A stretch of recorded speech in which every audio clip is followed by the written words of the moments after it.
Imagine plunging from the sky, your plane burning, knowing you're about to land in enemy territory during the final brutal days of World War II. Every fiber of your being screams, "They will torture me to death." But what if instead of brutality, you found something entirely unexpected, an act of compassion that would not only save your life, but profoundly change your destiny forever? This is the remarkable true story of Hans Werner Lurch, a German test pilot, and how one sergeant's single courageous decision in 1945 sent ripples through the next 60 years, ultimately revealing a truth far deeper than who won the war. It was March of 1945, and Hans Werner Lurch's Messerschmitt aircraft was leaving a dark trail of smoke across the Rhine Valley. Above him, United States fighter planes circled menacingly like a pack of wolves, eyeing their injured prey. Hans was 26 years old, counted among the Luftwaffe's most skilled test pilots, and his end seemed imminent deep within hostile territory. His grip on the control stick trembled, not from the impending crash, but from the grim fate he anticipated, should he survive. Landing behind enemy lines meant encountering American troops, and Hans understood the implications all too well. For years, Goebbels' relentless propaganda machine had instilled terror into every German mind, with tales of American imprisonment. He had absorbed the chilling narratives during pilot briefings and in the mess halls Americans supposedly brutalized captives for intelligence. They executed, captured German pilots, on the spot, especially those who held sensitive military secrets. Whispers even suggested some Luftwaffe prisoners were handed over to the Soviets a near-certain death sentence. Other rumors painted a picture of dire prison camps where men perished from hunger, and where guards mercilessly beat anyone who dared speak German. While Hans wasn't completely swayed by every piece of propaganda he had witnessed, firsthand, the harsh treatment of American pilots shot down over German soil. Although some Wehrmacht divisions adhered to international rules of engagement, many others did not. And the SS. They were notorious for executing Allied airmen simply for surviving their aircraft crashes. He'd heard these horrifying accounts directly from disgusted Wehrmacht officers who condemned such dishonorable acts. Why would the Americans be any different? Why would they extend mercy to an adversary pilot who had dedicated 4 years to perfecting the very weapons that claimed the lives of their countrymen? The altimeter swiftly dropped to 2,000 feet, then 1,500. Through his fractured canopy, the acrid scent of burning oil and hydraulic fluid mingled with the frigid March air. The attacking fighter was long gone, likely already relaying his coordinates to ground units. They would be waiting. At 1,000 feet, it was time to jump or perish in the attempt. With his left hand, Hans grasped the canopy, release his right, fumbling with the harness. The metal beneath his fingers was slippery with his own blood. Shrapnel had torn into his shoulder during the initial burst of .50 caliber rounds that shredded his cockpit. His wound pulsed with each beat of his heart, warm blood steadily soaking through his flight suit. His mind drifted to his wife Hildegard and their young daughter, safe, he hoped, back in Bad Wurshofen. Would they ever learn his fate? Or would he simply vanish into an American prison camp, another anonymous name on a list of those who never returned? At 500 feet, the familiar Bavarian countryside rushed toward him, fields and forests. He had flown over 1,000 times now enemy territory. He pulled the release. The canopy ripped away, and an icy wind slapped his face, stealing his breath. Fighting against the immense G-forces, he flung his body into the void. His parachute snapped open with a jolt, eliciting a sharp gasp of pain from his injured shoulder. Below, his Messerschmitt plunged nose first into a farmer's field, exploding in a shower of earth and twisted metal. Black smoke billowed into the clear spring sky. 4 years of relentless test flying, hundreds of hours spent evaluating every aircraft the Reich manufactured, all culminating in this moment, drifting into enemy hands, possessing nothing but his flight suit and the sensitive knowledge trapped in his mind. Knowledge the Americans, he believed, would brutally extract from him. He saw them now, soldiers sprinting across the field towards his landing spot, rifles raised. Jeeps bounced along the dirt roads, kicking up dust. They would be upon him in mere seconds. This was the anticipated end. Everything his superiors had forewarned him about was now on the verge of becoming a horrifying reality. But Hans Werner Lurch was about to encounter something that would utterly dismantle every preconceived notion he held about the enemy. And 30 years later, he would still be grappling to comprehend and repeatedly recounting what transpired in those pivotal next 60 seconds. Hans hit the ground with a bone-jarring impact, his wounded shoulder flaring with searing pain. He collapsed onto the damp earth, the taste of blood and soil filling his mouth as he gasped for air. His deployed parachute, caught by the wind, dragged him several meters across the muddy field until he finally managed to slap the quick release with his functioning right hand. The silk canopy deflated, settling like a fallen flag of surrender. For a moment he lay there, struggling to draw breath through the agony. Above him, the vast sky stretched an impossible blue, serene and indifferent to the conflict unfolding beneath it. He heard the rhythmic thud of boots drawing nearer, indistinct American voices shouting commands that were muffled by the persistent ringing in his ears. This was it, the moment every German pilot dreaded. Summoning the last of his strength, Hans forced himself to his knees, then shakily to his feet. His left arm hung uselessly at his side, blood still dripping from his fingertips onto the spring grass. He slowly raised his right hand, palm open, the universal gesture of surrender. He had rehearsed countless times in his mind, though he never believed he would actually have to use it. 6 American soldiers emerged from the tree-lined United States Army infantry, their rifles aimed squarely at his chest. They appeared younger than he had expected, mostly farm boys, their faces streaked with dirt and fatigue. The lead soldier, whose uniform bore the insignia of a sergeant, was yelling something, likely orders not to move. Hans's legs trembled beneath him, but he kept his hand aloft, attempting to convey through his eyes that he posed no threat, that he was injured, and that his sole desire was to survive the next 60 seconds. His mouth was too parched to speak. Even if he could have found the words, his English was rudimentary. He knew aviation terminology, but little else. The sergeant approached cautiously, his rifle leveled at Hans's head. Hans saw the man's finger resting on the trigger, a chilling calculation in his gaze. Another soldier circled behind him. Hans felt rough hands patting him down, searching for weapons.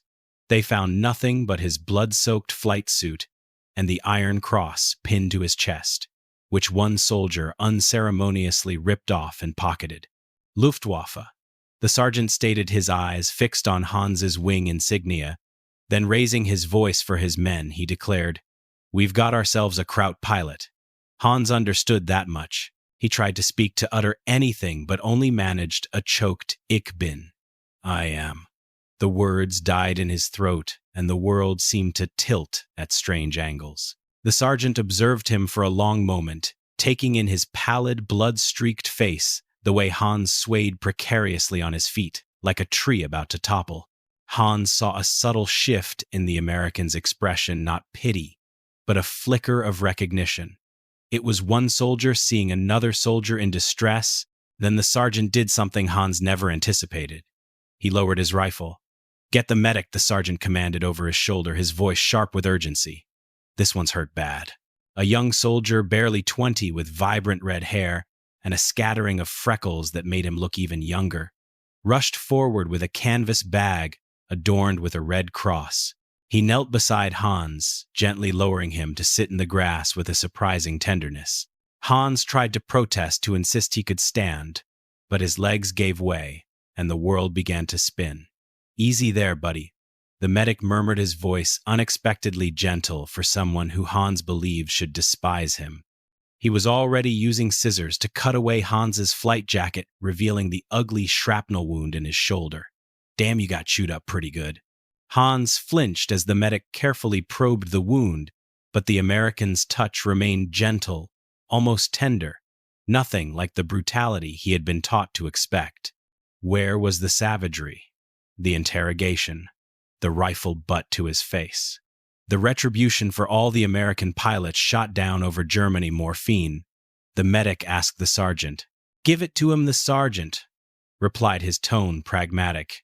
"He's no good for intel if he bleeds out." Hans felt the sharp sting of a needle in his thigh, and within moments, the pain began to recede, dissolving into a warm, distant haze.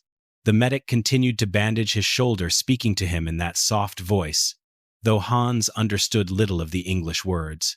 But the tone, it was like speaking to an injured comrade, not an enemy. "You're going to be okay, Fritz. We'll get you patched up." The sergeant lit an American Lucky Strike cigarette and, to Hans's utter astonishment, offered it to him. With a trembling hand, Hans accepted it, drawing the smoke deep into his lungs. It was real tobacco, unlike the ersatz garbage they had been smoking in Germany for 2 years. The sergeant even cupped his hand against the spring breeze to shield the lighter, just as a fellow soldier would, sharing a moment of respite. "What's your name?" Kraut the sergeant inquired, slowly speaking as if to a child. Lurch Hans managed his voice a bare whisper. "Hans Werner Lurch." "Well, Lurch," the sergeant chuckled, "you picked a hell of a day to fall out of the sky. The war's almost over anyway. You're lucky you ran into us instead of some of the boys who lost friends to your Luftwaffe. They might not have been so friendly." Hans grasped maybe half of what was said, but he understood the core message. He was incredibly, impossibly lucky. He had braced himself for beatings or a bullet, yet here he was being tended to by an American medic, while a sergeant shared cigarettes like they were comrades, not foes. It defied all logic. Nothing about this made any sense at all. "Medic says we need to get him to the aid station," one of the soldiers shouted. "Load him into the jeep." The sergeant responded, already shifting his focus to new priorities, treating Hans's capture as a routine operational matter rather than an opportunity for retribution. As they transported him across the field on a stretcher, Hans looked back at the charred remains of his Messerschmitt. 4 years of brutal conflict seemed compressed into that twisted metal and rising smoke. He had survived dozens of rigorous test flights in experimental aircraft, skillfully evaded British Spitfires and American Thunderbolts, and pushed prototype jets to their absolute limits. Now it was truly over. He was alive, wounded, but undeniably alive, in the hands of individuals who, according to everything he knew, should have been monsters. The jeep journey to the aid station was a hazy blur of morphine and confusion. Hans drifted in and out of consciousness, catching snippets of English conversation he couldn't fully decipher. He glimpsed flashes of the ravaged German countryside, bombed-out structures, burnt-out tanks, the grim remnants of a lost war. At some point, someone offered him water, holding the canteen to his lips with surprising tenderness. It was another impossible act of kindness. When he coughed and some water dribbled down his chin, the soldier simply wiped his chin and carefully tilted the canteen again. "Easy does it, Captain. Small sips." This was nothing like Goebbels' propaganda. This wasn't the American brutality he'd been warned about since 1941. This was entirely different. And Hans was about to discover that this was just the beginning. Hans awoke in a comfortable bed, not a rough cot on a cold concrete floor, nor a heap of straw in some dusty barn. The sheets were pristine white and smelled of fresh soap. His shoulder, professionally bandaged, now throbbed with a dull, manageable ache. Sunlight streamed through a real glass window, and from somewhere nearby the smooth melodies of American swing music played on a phonograph. Glenn Miller, he vaguely recalled. He blinked slowly, reorienting himself. This was clearly a field hospital, but vastly different from the grim scenarios he had imagined throughout the long years of war. The room was tidy, meticulously organized, and staffed by medical personnel who moved with quiet efficiency. Other wounded soldiers occupied nearby beds, a mixture of Americans and Germans side by side. No one screamed. No one was subjected to beatings. Both American and German soldiers received identical medical attention.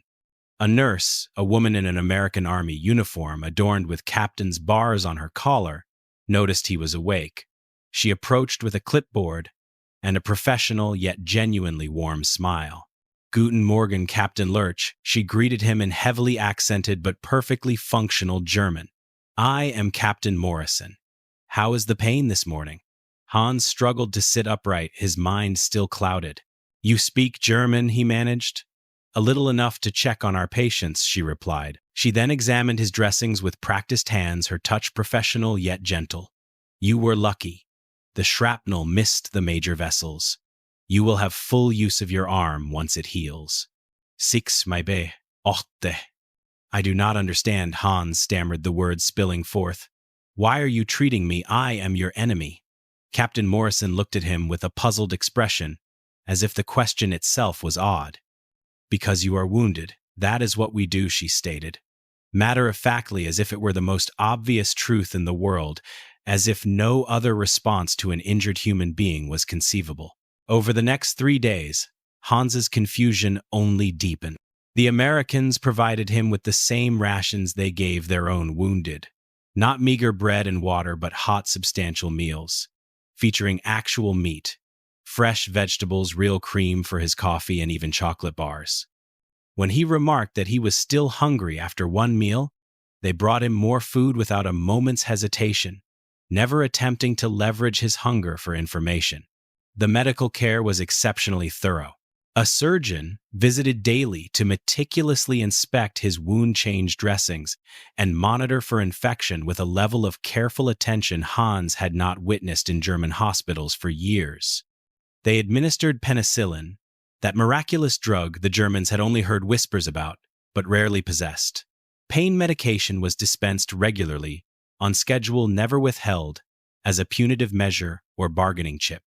But the greatest shock was the way the American staff treated him, not as an enemy, nor even merely as a prisoner, but as a patient deserving of proper care. The nurses inquired about his comfort. Would he like another blanket? Was the light too bright? Did he require assistance getting to the latrine? The orderlies helped him wash and dress, devoid of any shame, cruelty, or mockery. One young private, a kid from Iowa named Miller, with an open and friendly demeanor, even tried to teach Hans simple English phrases during his rounds. He would laugh good-naturedly at Hans's comical mispronunciations. No, Miller would correct, grinning. It's thank you, not sank you. You've got to make the th sound C. He'd demonstrate, sticking his tongue between his teeth, looking utterly ridiculous but completely patient.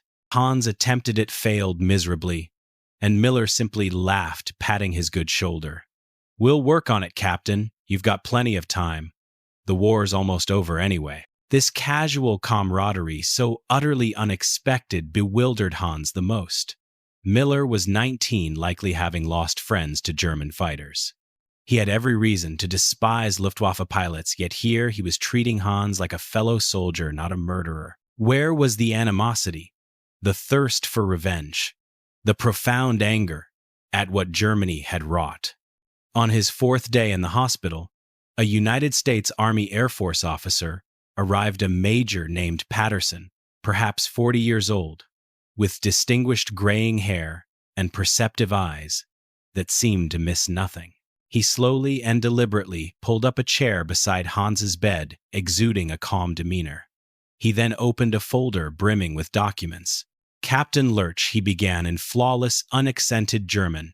I understand you are a highly experienced test pilot for the Luftwaffe, from what we have gathered. Hans's heart sank. Asterisk.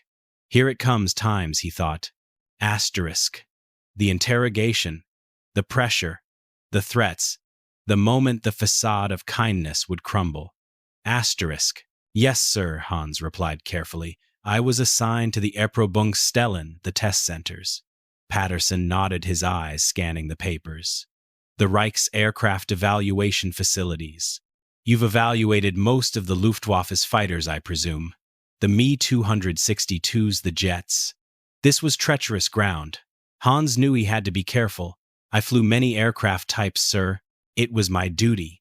I'm sure you did, Patterson said, leaning back. His tone was conversational, not accusatory, like two colleagues discussing work. Here's the situation, Captain. The war is virtually over. Everyone can see it.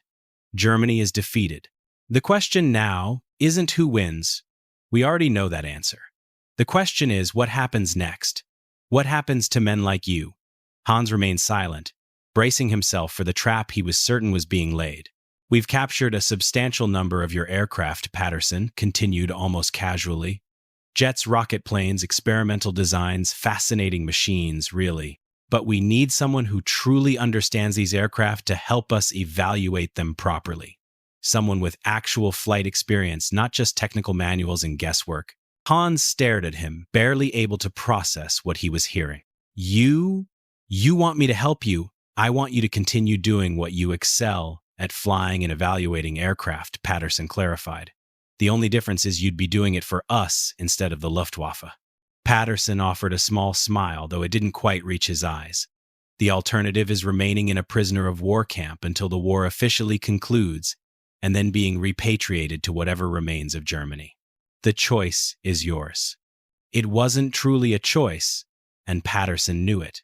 But what stunned Hans most profoundly was the offer itself. The Americans weren't torturing him. They were offering him a job. They were acknowledging his expertise. Why would you trust me? Hans asked, genuinely confused. Who said anything about trust? Patterson's smile widened. You'll be monitored. There will be armed guards and restricted areas. But we require your skills. And frankly, Captain, you have no other viable options. Hans thought of Hildegard and his daughter, of the devastated ruins of Germany. Then he thought of his greatest passion, flying. The Americans were offering him an opportunity to continue what he was born to do. I will help you, he said quietly. Patterson stood and extended his hand. Hands clasped at the surreal reality of the moment washing over him. A Luftwaffe test pilot shaking hands with an American major, not as enemies, but as colleagues. Welcome aboard, Captain Patterson said.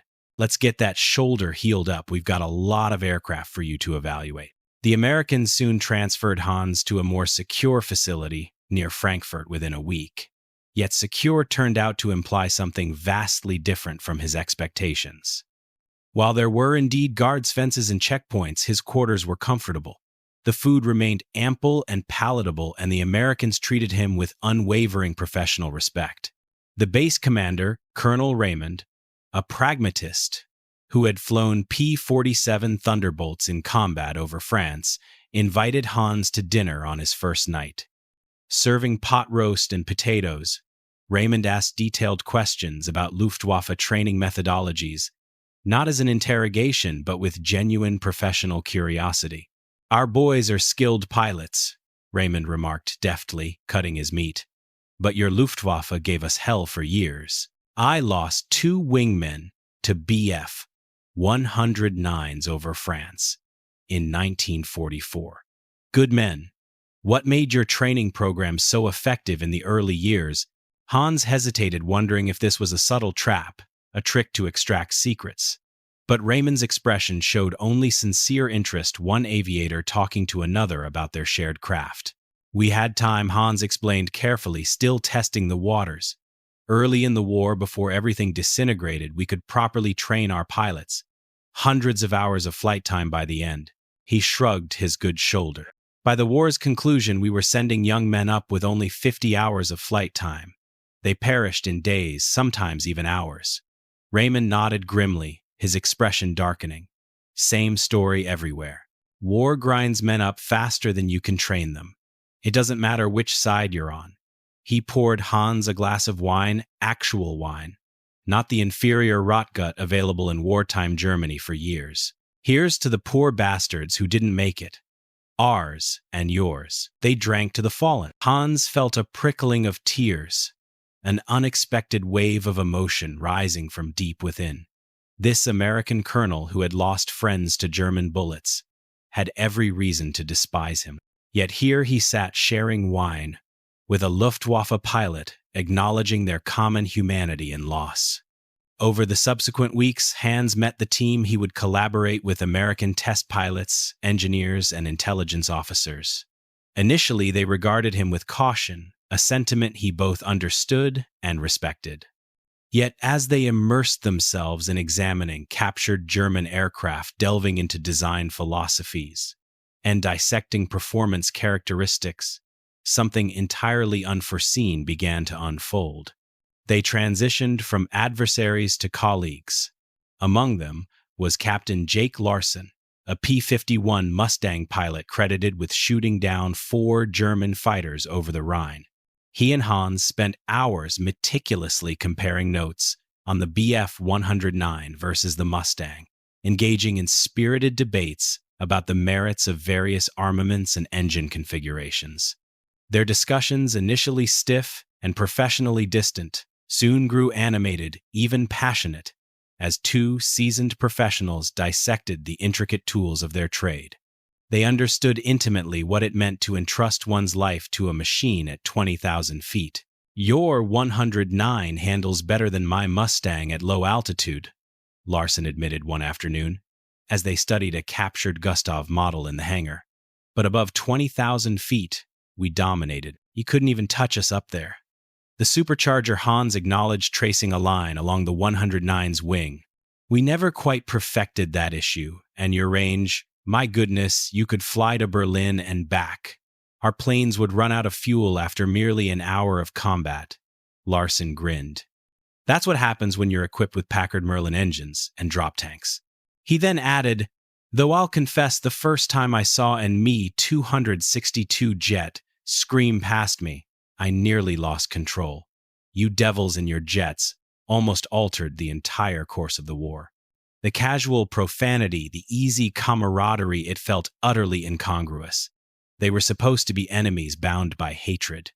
Instead, they shared pilot stories, like old academy classmates finding common ground in the perilous shared experience of combat flying. The true revelation, however, occurred when Hans took to the sky in a captured P-51 Mustang for the first time. The Americans had prepared one painted in Luftwaffe colors, specifically for his evaluation, asking Hans to put it through its paces. Standing beside the aircraft, this magnificent American fighter that had terrorized German airspace for 2 brutal years, Hans experienced a complex blend of emotions churning within him: respect for the machine's elegant design, a pang of bitterness for what it had inflicted upon his comrades, and beneath it, all the pure, childlike yearning of a pilot to fly something novel. "She's all yours," Captain Major Patterson announced, gesturing toward the cockpit as if presenting a cherished gift. "Take her up and tell us what you truly think. No pretense, just your honest professional assessment." Hans climbed into the cockpit, the seat fitting him perfectly, a subtle reminder that Americans and Germans weren't so physically different after all. The instruments were logically arranged, easier to interpret than the often cramped German equivalents. He performed the pre-flight checklist with an American engineer, patiently translating when necessary as Hans asked questions. Then he ignited the Packard Merlin engine. The sound was incredible, a deep, powerful roar that vibrated through the airframe, a thrilling thrumming in his chest. German engines had their own distinct music, their own character, but this was something else entirely. This was the formidable might of American industry distilled into 12 cylinders of raw power. Hans taxied to the runway, received clearance from the tower, and pushed the throttle forward. The Mustang surged, leaping ahead like a thoroughbred bursting from its gate. The acceleration was brutal, violently pinning him back into his seat harder than any German fighter ever had. He was airborne in seconds, climbing at a rate that elicited a genuine laugh from him, despite himself, despite everything. Good God, he thought this machine could climb. For the next 40 minutes, Hans forgot the war, forgot his wounded shoulder, forgot he was a prisoner. He simply flew. He pushed the Mustang through every maneuver he knew: loops, rolls, high-speed dives, tight turns that pulled G-forces until his vision began to tunnel. He meticulously tested its stall characteristics, its control response, and marveled at the incredible visibility offered by the bubble canopy. "Magnificent," he concluded. "So much superior to the claustrophobic 109 cockpit." He even executed several combat maneuvers, envisioning how he would have engaged his former comrades in this very machine. It was simultaneously exhilarating and sobering. This, he realized, was the formidable adversary they had been up against. This, he understood, was why Germany had lost the air war. When he landed, Patterson and Larsen were waiting on the tarmac, eager for his assessment.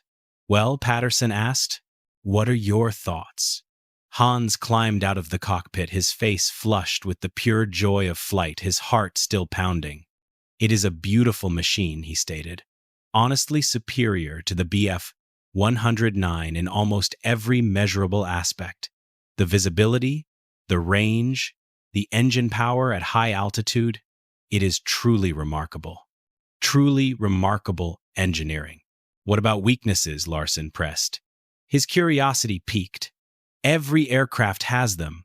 The roll rate at very high speed could be improved," Hans mused thoughtfully. "And the ammunition load is lighter than I'd prefer for ground attack missions.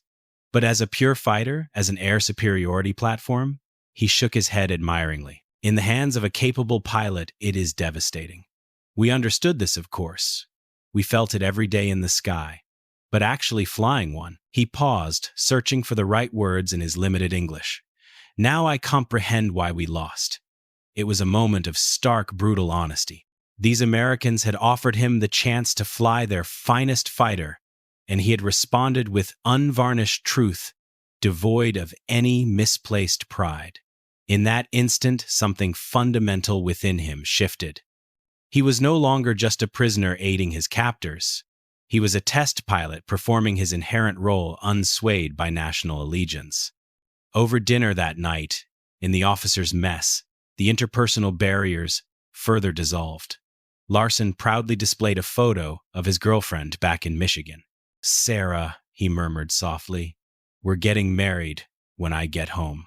If I make it back on schedule, she's already threatening to proceed without me."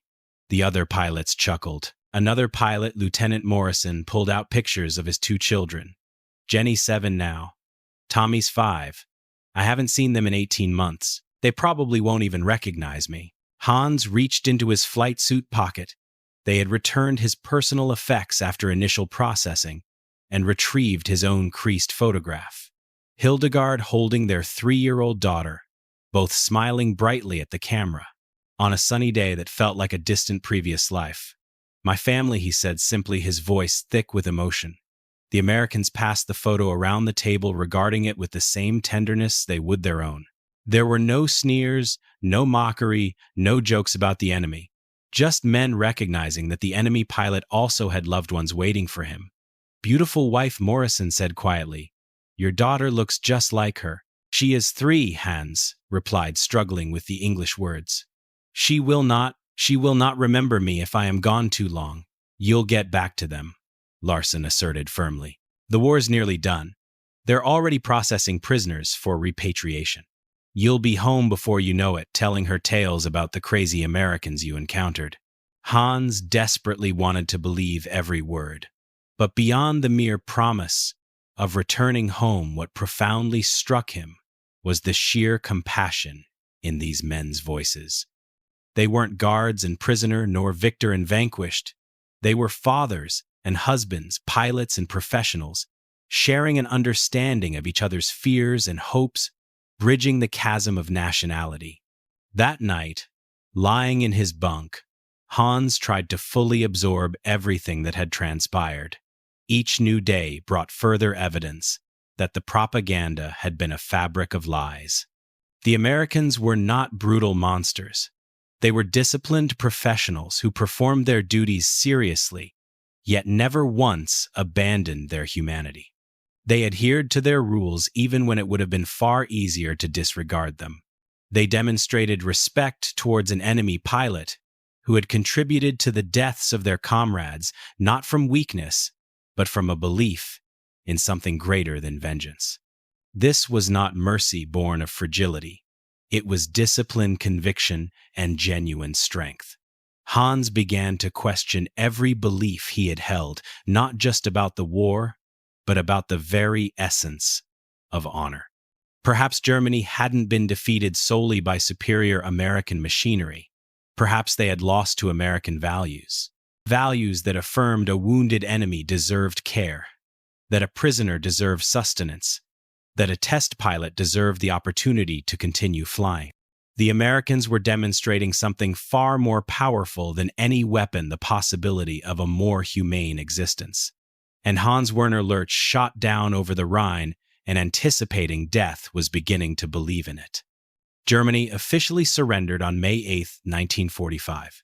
Hans received the news in the officers' mess at the base near Frankfurt, surrounded by American pilots who erupted in cheers, shared embraces, and wept with profound relief. They had survived. The war in Europe was finally over. Hans sat quietly at his table, absorbing the immense implications of this reality. Germany had been utterly defeated. His nation lay in ruins. Everything he had fought for seemed futile, or worse than futile, especially in light of the horrifying truths now emerging about the concentration camps, the atrocities, the systematic murder that had transpired while he flew his test missions. Yet his work with the Americans continued, and if anything, it accelerated. With the war officially concluded, restrictions eased significantly. Over the subsequent months, Hans meticulously evaluated dozens of captured German aircraft. These included not only fighters, but also experimental designs, rocket planes and jets that had never reached full production. His reports were detailed, unflinchingly honest, and proved invaluable to American engineers, striving to comprehend how German aviation had advanced even amidst the chaos of defeat. Beyond mere technical data, Hans provided crucial context. He elucidated the design philosophies, the severe resource constraints, and the desperate gambles taken as Germany's situation spiraled downwards. He distinguished between projects that had possessed genuine promise and those that were mere propaganda fantasies, desperate last-ditch efforts devoid of any basis in reality. Then in August, just 3 months after Germany's surrender, Major Patterson approached him with a proposal that seemed utterly impossible. Captain Lurch Patterson began as they sat across from each other in a private office. "We've been profoundly impressed with your work. Very impressed. The Navy's test pilot program has authorized me to extend an offer of employment to you." Hans stared at him blankly. "A position as a civilian contractor, Captain. Not as a prisoner, but as an employee. You would be released from prisoner of war status, immediately granted special immigration status, and permitted to bring your family to the United States." Patterson slid some papers across the desk. "This isn't charity. We critically need your expertise as we develop our own jet program. You would collaborate directly with our test pilots, evaluating both German and American aircraft, contributing to research that will fundamentally shape aviation for the next decade." Hans gazed at the documents, struggling to process the enormity of what was being offered. You want me to come to America, to stay. We want you to continue doing what you excel at, flying and evaluating aircraft, Patterson affirmed. The only difference is you'd be doing it in America, with American citizenship as a possibility down the line, and your family would be safe and provided for. Patterson leaned back. "I won't mislead you. There will be Germans who perceive this as an act of betrayal. But Germany is destined to remain occupied and divided for many years. Your entire aviation industry is being dismantled. There will be no test flying positions for German pilots for a very long time. This is your chance to keep flying, to support your family, and to build a new future." Hans pondered the offer for 3 days. He carefully composed a letter to Hildegard, explaining the proposition as thoroughly as he could, within the confines of military censorship. Her response arrived 2 weeks later. The letter was practical, devoid of sentimentality, and brutally honest. "We have nothing left here, Hans," she wrote. "Our house is destroyed. I am living with my parents in a single room. There is barely any food. Your daughter asks about you constantly, but soon she will not remember your face. If the Americans will accept us, we must go. Germany needs time to heal, but we need to survive." In December 1946, Hans Werner Lurch signed the papers.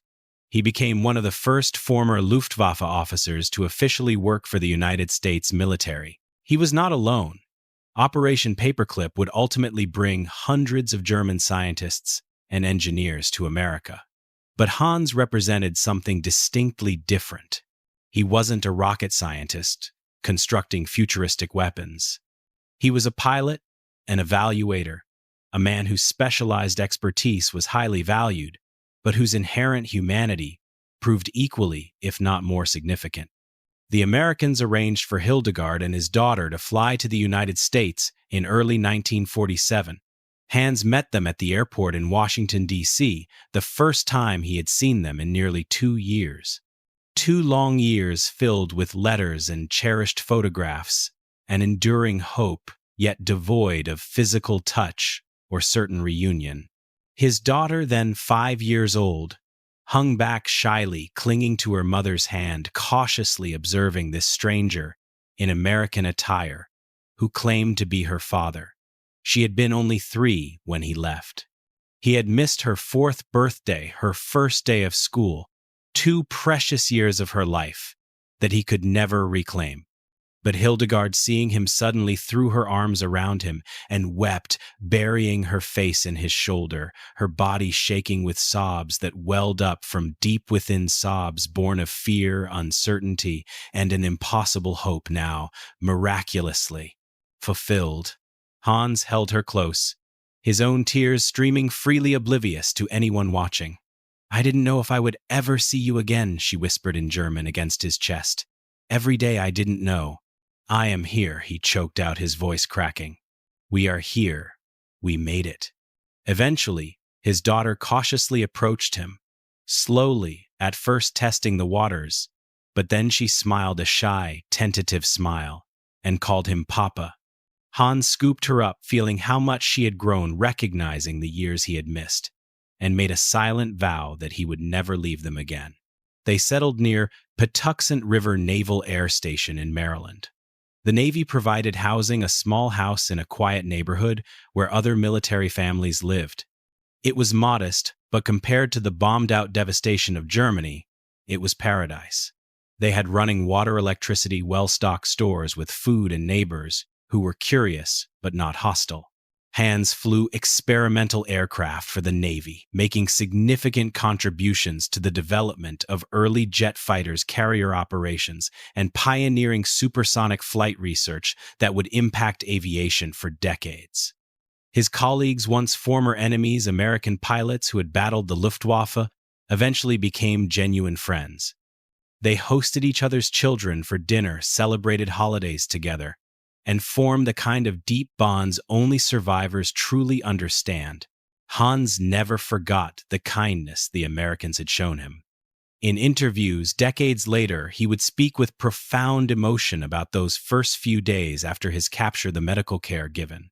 Without a moment's hesitation, the decency extended when brutality would have been simpler, the respect shown to a man who had actively worked to kill their comrades. "I could have easily ended up in Soviet hands." He would often reflect, his German accent still faintly detectable after decades in America. "Russian soldiers were just 30 kilometers away when I was shot down. If my aircraft had fallen a little further east, I would have been captured by them instead." He would pause, the immense weight of that alternate history palpable in his silence. "I heard terrible stories from Luftwaffe pilots who ended up in Soviet camps, starvation, forced labor in Siberia. Many never returned. Those who did," he would shake his head, "they were broken men. Instead, I fell into American custody, and they saved my life. Not just physically, they gave me a future when I had no right to expect one. They gave my family a future."